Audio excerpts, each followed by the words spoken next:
It's time to take your business to the next level, the boss level. These are the premier business owner strategies and successes being utilized by the industry's top talent today.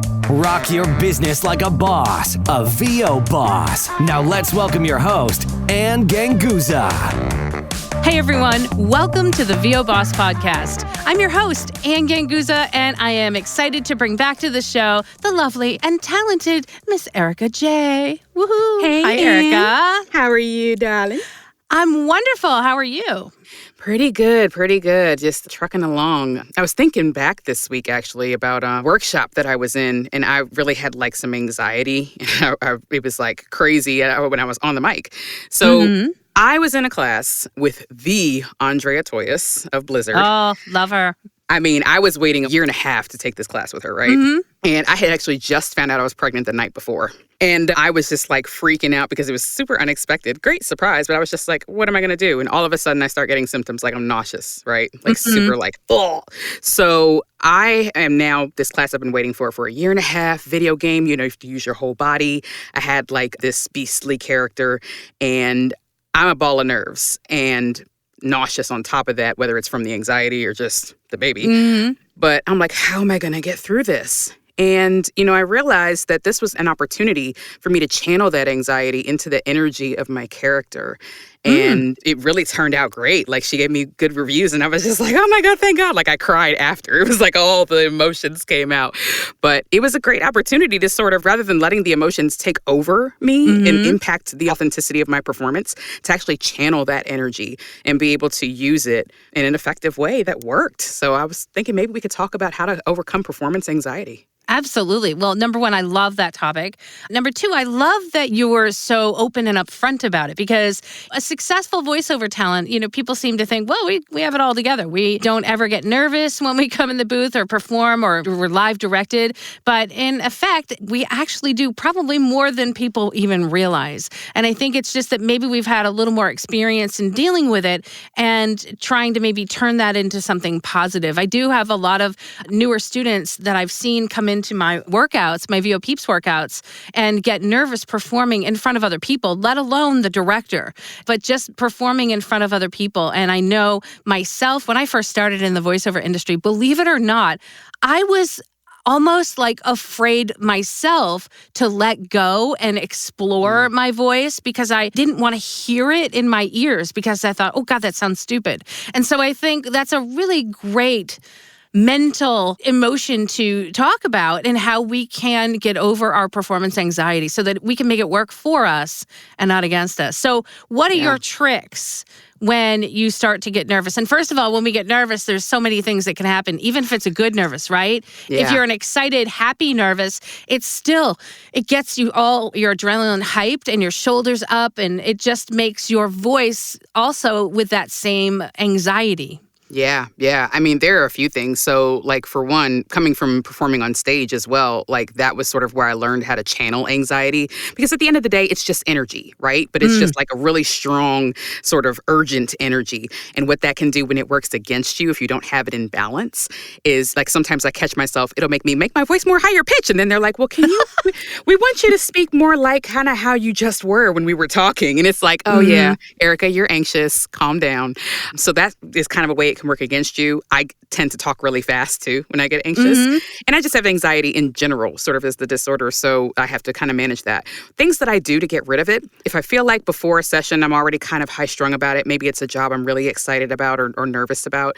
Getting outside and really getting some fresh air. Breathing, the deep breathing thing. I know it's like cliche. Everybody talks about breathing, but it really literally tells your brain everything is okay. There's plenty of oxygen available. I'm not going to die. Because that's what anxiety feels like. You're dying. Yes, It's just like, absolutely. everything's wrong. And if you get that oxygen flowing into your body, really plentiful oxygen, that can help calm you down. Sometimes I'll go sing something really loud or scream like obviously safely, but getting Safely that scream. energy out, because anxiety is just energy. Again, if you can kind of get that out of you to help you calm down, I do that. Things like warm tea, just things that help you feel mentally safe are nice. Hug or going to your pet, and playing with them and touching them and letting them love on you a little before a session. All those things help me.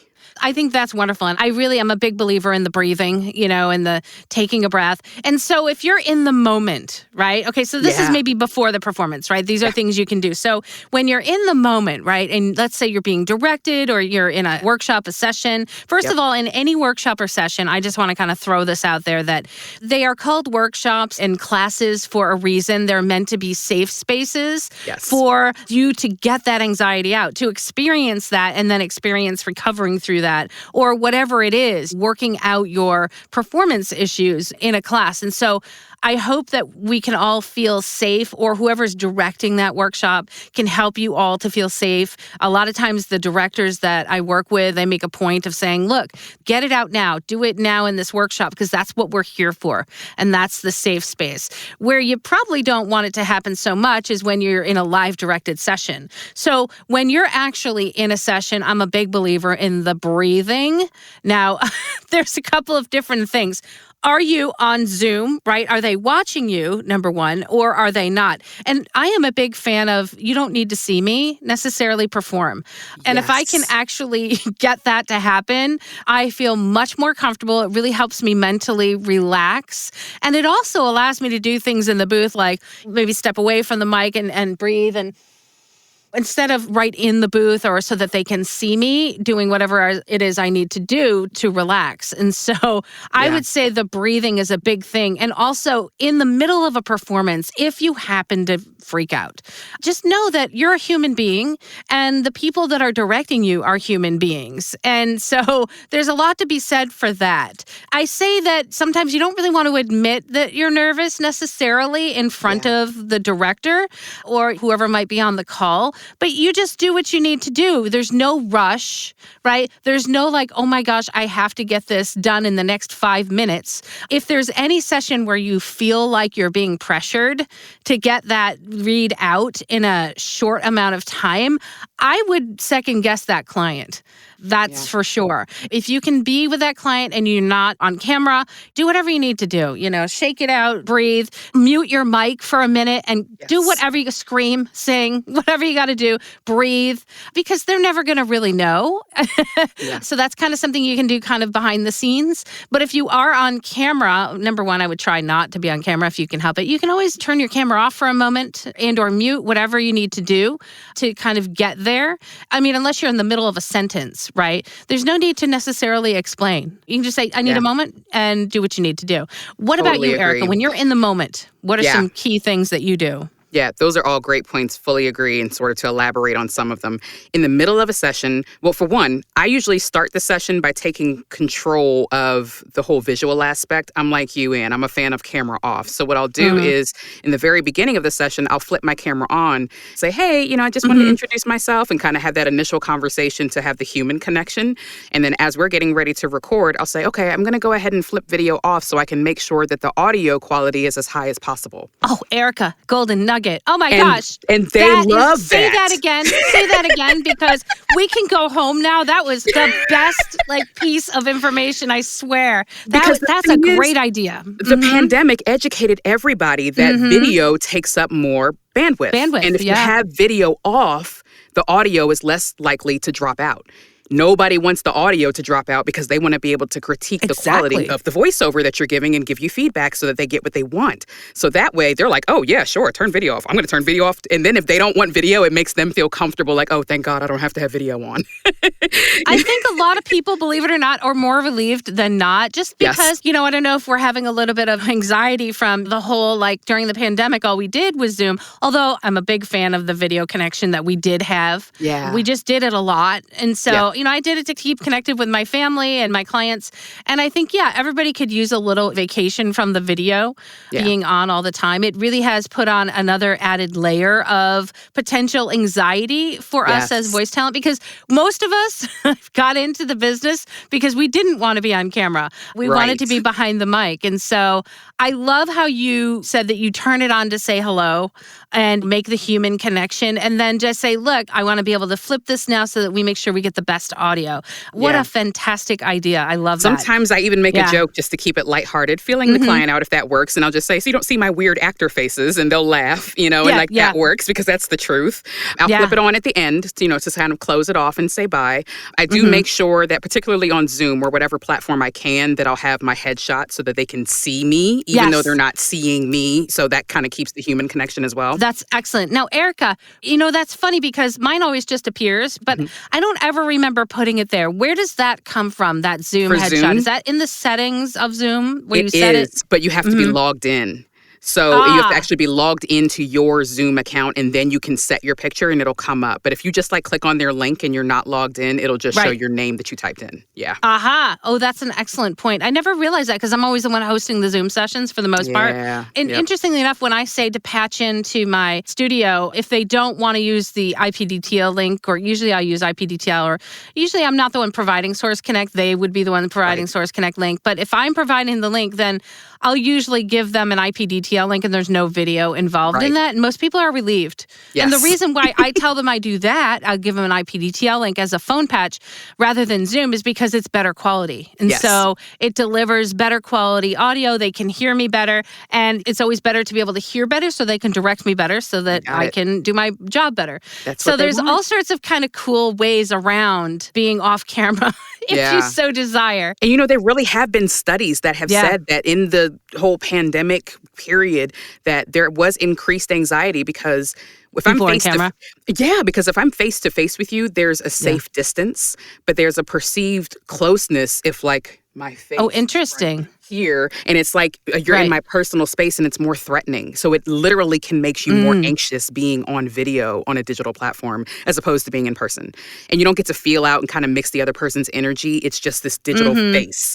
So it's natural that it makes you more anxious. Just take control of it. And I've never had anybody say, well, no, we want you to keep camera on. The only place I could see that ever happening is maybe video games. But even then, they're more concerned about audio. And I think that, definitely let's just make the point, though, that this is for a live directed session where it may not be necessary for you to have video on, even though your clients may like it. The other thing is that it might be the only form of communication that they have, right? Zoom video or Skype or whatever that is, or Google Hangouts. A lot of times that's how they get a community of people together to listen and direct. And even in that case, you can absolutely take control of muting your camera or turning your camera off while you're performing. And so now, what if you're in the middle of a sentence and you flub it up, Erikka? What is your course of action? Yeah, so I talk about this with a few people. So for one, remember that you are human and we make mistakes. We all stutter, even in regular conversation.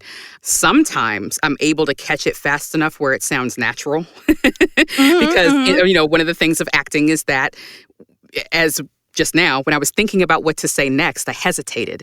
We don't have a script in real life, so we don't know what we're going to say next. So some of that hesitation actually makes a more authentic performance. So if you can catch yourself and not get to the point of, oh my God, I just screwed up, and just kind of get to the next word and it still sounds natural, sometimes it works and it actually makes the performance sound more natural. So I try to really just get back in it. If it's obviously oh, I just screwed that up, I just pause and pick up.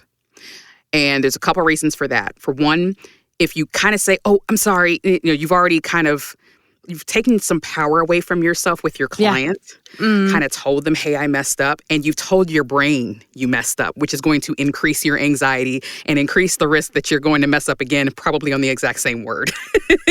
Your brain is learning. It's like, okay, we mess up there. We mess up on that word. We mess up on that word. Whereas if you just stop and then just pick up, it's a professional thing to do. It also makes it easier for editing so that they can just cut. If they like the first half of that sentence and it was great, they can just frank and take it, and put it together and make it work.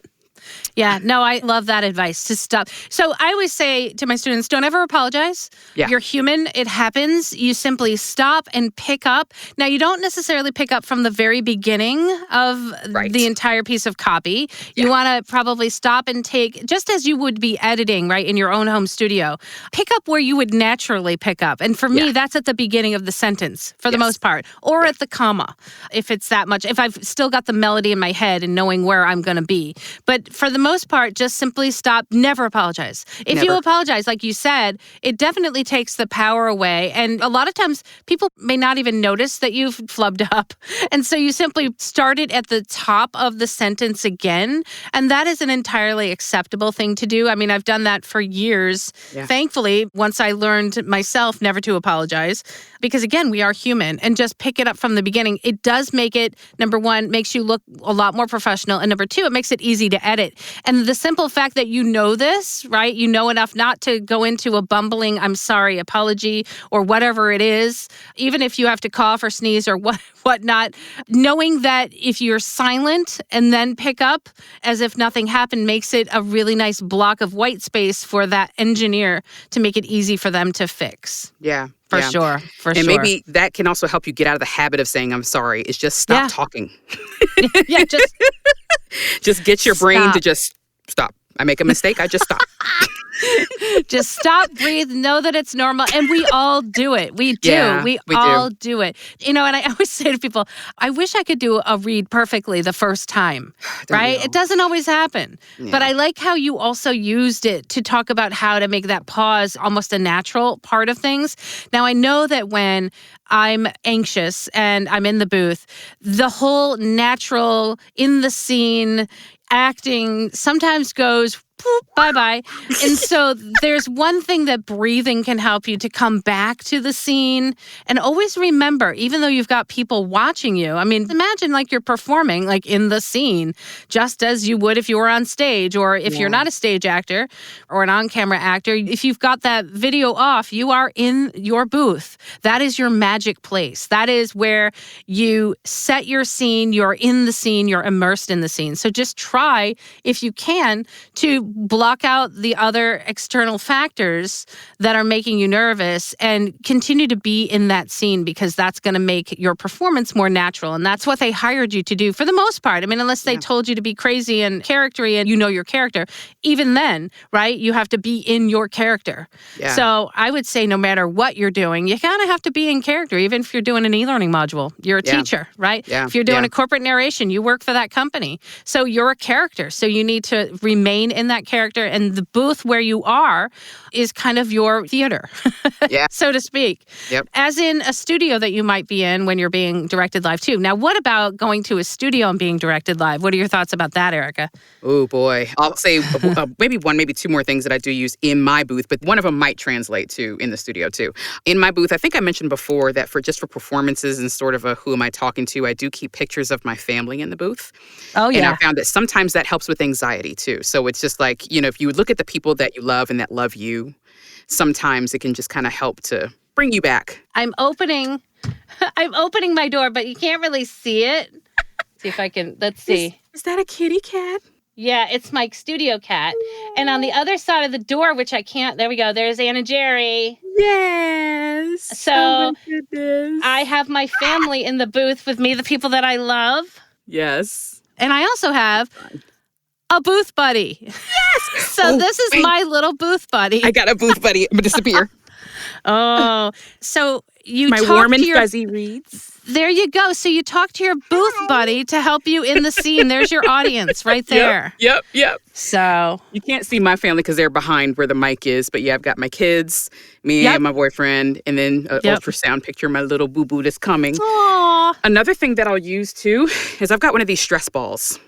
Oh, and when you mentioned going to the studio, this is something that's more portable and not very discreet. So I could just have this in my pocket. So again, anxiety is just an abundance of energy. So one of the grounding tools that I know is used by some people that, you know, teach anxiety management is like literally like holding the tension in your hand for like 5 seconds and releasing. And you can do that with a stress ball. So it's just like you're using all this strength and it's like, get this anxiety out, and then you... And you should feel some sort of relief. Yeah, and what's good about that is like literally you don't want the anxiety to be in your mouth. Right? Yes. Yes. Or in your brain. Yep. So having in your hand, having it transfer. And that's one of the good things too I talk about with physicality behind the mic, right? When people don't want to look at our silly actor faces, behind that mic, when you are in that scene, you need to be in that scene, like physicating with your hands, drawing things, jumping up and down, whatever you're doing. And that will help to divert the energy that might be all up in your shoulders and all up in your mouth and in your speech, right? Yes. And kind of dissipate it so that it will be a little bit less. And so that's great. And these are quiet. They don't make noise, but so much. So Well, if you go to studio and you're flailing about and you're doing like, well, all right, I'm going to say, how many of you have ever watched, right, behind the scenes, right, when people are at studios? I mean, there's all sorts of physication going on. As a matter of fact, that's the sign of a classic actor, right, behind the mic, who's physicating, making those silly faces. And I always talk about when you look at musicians on stage, too. They always make funny faces, goodness. right? Always. Singing faces are way worse than actor faces. I know. I'm going to tell you, singing faces are way worse. I've been caught before, like, oh, that's not going on social media. But you know what? It creates the performance. And I always talk about Mariah Carey. She does a lot with her hands. When she sings, she like trill with her hands. And I'd be like, what is she doing there? And then I decided to do voiceover and I get what she's doing. Yep. It's all about the dissipation of energy and helping her create more energy and also dissipate energy. Yeah. Which is really a great way to also relieve performance anxiety. Yeah, absolutely. So, I used to grab my stomach a lot was my thing. And I don't know if that was from like the breathing exercises I learned. And they'd be like, why you grab your stomach? I'm like, I don't know. It's my thing. But it's just like, I don't know. It felt like everything that I was trying to get out was from my core. So I just kind of would hold my stomach and it would help me. I don't know. So. Yes, consider whatever those silly faces are or what you think are silly, moments of brilliance, really. Yes. Turn it into a moment of brilliance and just who cares? Because if it gets the performance out of you that the client is looking for, you're a genius. Yes, like I dare anybody who gets an amazing performance out of you to laugh at what you do behind the mic. I mean, maybe they'll chuckle, but hey, they're going to chuckle all the way to the bank. That's because, right. Words out my mouth. You're the one that is absolutely giving them the performance that they're looking for and whatever it takes to get there. I would say for the majority of the time, if you're in your home studio, right, and you're being directed and they can't see you, what a blessing that is, to be honest.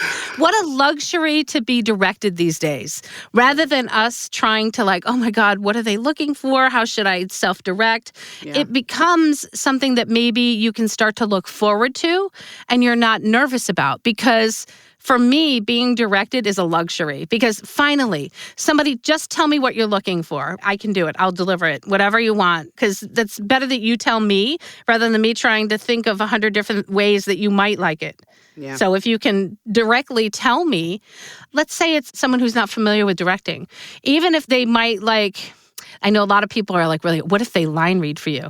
Now, saying that the people behind the booth may or may not be able to line read for you, but if it helps them express what they're looking for, I'm not offended by that. And I don't think that if you have a client trying to express what they're looking for and maybe they're not as successful, just me being a director for so many years, like I know what it's like when you're trying to express what it is that you're looking for. It's not always the easiest thing in the world. And for people who aren't used to doing it, give them some grace and just try to listen and give them what they want. Even if they say something completely weird and you're like, oh, so you want a little more smile, or you give them more smile and you're like, that was totally not what they said. Just go with it because it's not easy for people who are not familiar or people who don't direct all the time to actually direct you. And don't let that increase your anxiety. Absolutely. Unless, of course, it becomes like 2 hours and you've given them the exact same take. You've come around circle and now you're giving them the take that you first gave them and they're like, that's it. So I gave them 100 takes, and the one that they took was the one that I just did like my first take. I know. So one thing that I'll do too to sort of lower my anxiety and maybe even theirs, especially if they are relatively new or don't hire voice talent often and kind of are feeling their way through directing, you have to kind of feel the energy out, obviously, in the client to make sure that this is okay. But for when I'll kind of paraphrase back, especially if I get the line read, I'll also kind of explain. So you mean like you're looking for a little bit more upbeat, but still grounded, like trying to do that because because that way we're both clarifying what we mean, and that can lower the anxiety on both sides. And or I'll offer, would you mind if I did some triplets on this to play around with it and try different ways? They'll usually be like, yeah, sure, absolutely. So you do their line read and then kind of your interpretation of it, and they have options. They love having options. So I think that's a great piece of advice. Give them options. I'm always, when I'm being live director, I'm always giving them multiple reads just in case, maybe there was a click or something that's hard for them to get out in one of the words. They can grab it out of the second take. And that way, I do that a lot with self-directed sessions. I'll give them multiple takes for them to choose from. But also in live, I give them the full session and I'll give them multiple takes. I'm like, I'm happy to read this again. A lot of times when they're happy and they'll say, oh, that sounds perfect, I get a little nervous because I'm like, what if there was a little, like I've edited myself enough to know that maybe there was a little click or mouth noise or I don't know, something could happen where they could use an extra word that might be clean. So I think giving them options, and I think you taking the initiative and telling them, how about if I give you a set of 3 so you can just pick and choose what you want later, makes everybody happy and reduces the tension for sure. So I think in regards to being balanced, right? Balanced in the booth and not overly anxious, these are some really excellent tips that we can take, whether we're self-directing or being directed by others, on camera or off. Yeah, preferably off. Preferably off.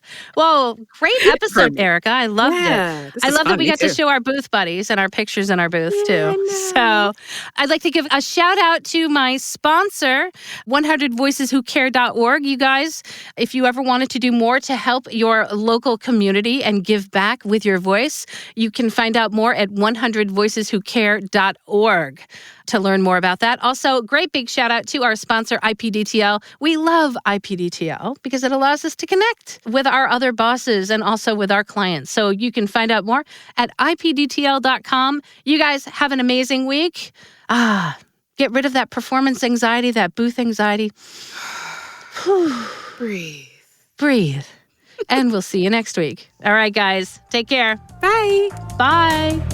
Join us next week for another edition of VO Boss with your host, Ann Ganguza. And take your business to the next level. Sign up for our mailing list at voboss.com and receive exclusive content, industry revolutionizing tips and strategies, and new ways to rock your business like a boss. Redistribution with permission, coast-to-coast connectivity via IPDTL.